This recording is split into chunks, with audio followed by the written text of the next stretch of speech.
আসসালামু আলাইকুম ওয়া রাহমাতুল্লাহি ওয়া বারাকাতুহু। আজকে আমি একটা গুরুত্বপূর্ণ বিষয় নিয়ে আপনাদের সামনে হাজির হয়েছি। 130টা ফরজ আছে।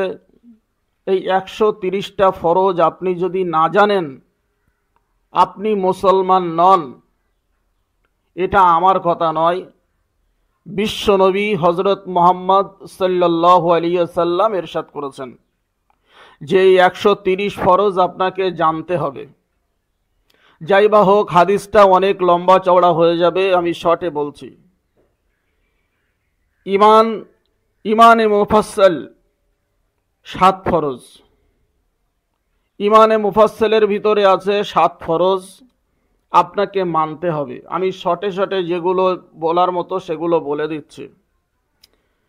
না দেখিয়া খোদা তাআলার প্রতি ঈমান আনা, না দেখিয়া খোদার ফেরেশতার প্রতি ঈমান আনা, আসমানি কিতাব তাওরাত, জব্বুর, ইনজিল, কোরআন শরীফ এগুলোর প্রতি ঈমান আনা, সমস্ত পয়গম্বরের প্রতি ঈমান আনা, প্রথম আদম হইতে শেষ পয়গম্বর হযরত মুহাম্মদ সাল্লাল্লাহু আলাইহি ওয়াসাল্লামের প্রতি ঈমান আনা, খোদা তাআলা হাসরের দিবসে মানুষের নেকিবদির হিসাব লইবেন এর প্রতি ঈমান আনা, এই কথার প্রতি ঈমান আনা, খোদা তাআলা মানবের যাহা লিখিয়াছেন, মানবের যা কপালে আমরা কথায় বলি লেখা আছে, তাহার প্রতি ঈমান আনা, মৃত্যু হবে এটাকে সত্য জানা, এবং পুনরায় কিয়ামতের দিন আমরা উঠব এটাকে সত্য জানা।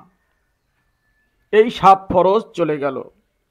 হযরত মুহাম্মদ সাল্লাল্লাহু আলাইহি ওয়াসাল্লাম 4 কুরসি। অনেকে মানুষের জিজ্ঞাসা করলে এখনো বলতে পারে না যে হুজুর সাল্লাল্লাহু আলাইহি ওয়াসাল্লাম 4 কুরসিটা কি। 4 কুরসি হলো হযরত মুহাম্মদ সাল্লাল্লাহু আলাইহি ওয়াসাল্লামের পিতৃ পরিচয়। হযরত মুহাম্মদ সাল্লাল্লাহু আলাইহি ওয়াসাল্লামের বাপের নাম ছিল আব্দুল্লাহ। আব্দুল্লাহর বাপের নাম ছিল আব্দুল মুত্তালিব। আব্দুল মুত্তালিবের বাপের নাম ছিল হাশিম। হাশিমের বাপের নাম ছিল আব্দে মান্নাফ। এই 4 কুরসি আপনাকে জানতেই হবে। আপনি যদি না জানেন, মুহাম্মদ সাল্লাল্লাহু আলাইহি ওয়াসাল্লামের উম্মত নন। 4 ইমামের 4 ফরজ। ইমামে আজম আবু হানিফা রহমাতুল্লাহ আলাইহি, ইমাম শাফি রহমাতুল্লাহ আলাইহি, ইমাম মালিক রহমাতুল্লাহ আলাইহি, ইমাম আহমদ বিন হাম্বল রহমাতুল্লাহ আলাইহি। এখানে 4 ফরজ। অজুতে 4 ফরজ, আপনারা সকলেই জানেন।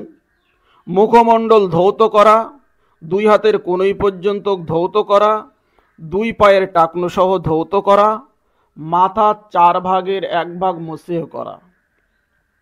তায়াম্মুমের 3 ফরজ।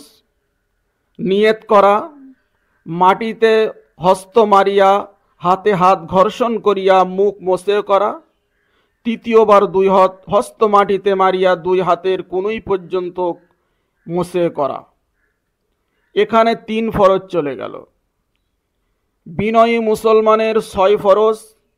কালেমায়ে শাহাদাত পড়া, নামাজ আদায় করা, জাকাতের পরিমিত মাল থাকিলে জাকাত দেওয়া, সামর্থ্য থাকিলে হজ করা, রমজান শরীফে রোজা রাখা। হুজুর সাল্লাল্লাহু আলাইহি ওয়াসাল্লাম আরও বলছেন, আপনারা হাদিসটার দিকে খেয়াল করুন আর মুসলমানদেরকে জানানোর জন্য আপনি চেষ্টা করুন। আপনার উচিত আপনি যখন শিখছেন, জানছেন, আর একজন মুসলমান যেন জানে। রোজার নিয়ত, রোজার 60 ফরজ আমরা কি জানি? রোজার নিয়ত এবং রোজার 60 ফরজ। 30 রোজা 30 ফরজ, রোজার 30 নিয়ত 30 ফরজ।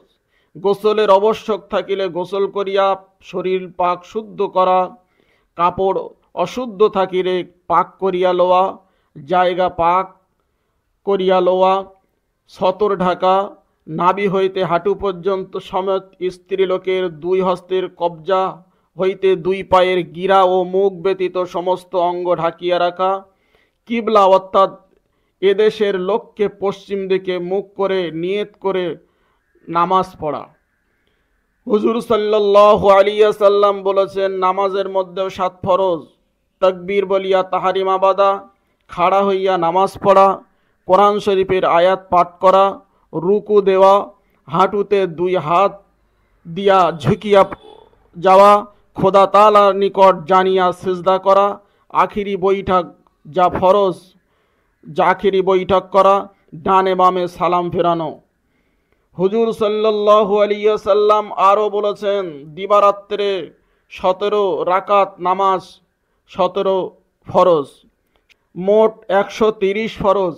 আমরা যদি 130 ফরজ না জানি, হুজুর সাল্লাল্লাহু আলাইহি ওয়াসাল্লাম বলেছেন সে মুসলমান নন, কিয়ামতের দিন মুসলমান বলে গণ্য হইবে না। তাই আপনাদের কাছে কর জোড়ে নিবেদন, আমরা মুসলমান ভাই, বাবাজি, মা, আম্মা জানেরা সকলের কাছে অনুরোধ, এই ভিডিওটা বেশি বেশি করে সাবস্ক্রাইব করবেন। তার কারণ এই ভিডিও আবার নতুন করে পেতে আপনাদের সাহায্য করবে। আর একটা কথা বলি, আপনারা এই ভিডিওটা যদি অন্যদের কাছে পৌঁছে দেন, আপনার একটা ইসলামী দায়িত্ব এবং দ্বীনের খেদমত করা হবে। তার কারণ 130 ফরজ অনেক মুসলমান আমরা জানি না, আমাদের জানা উচিত। আমিন।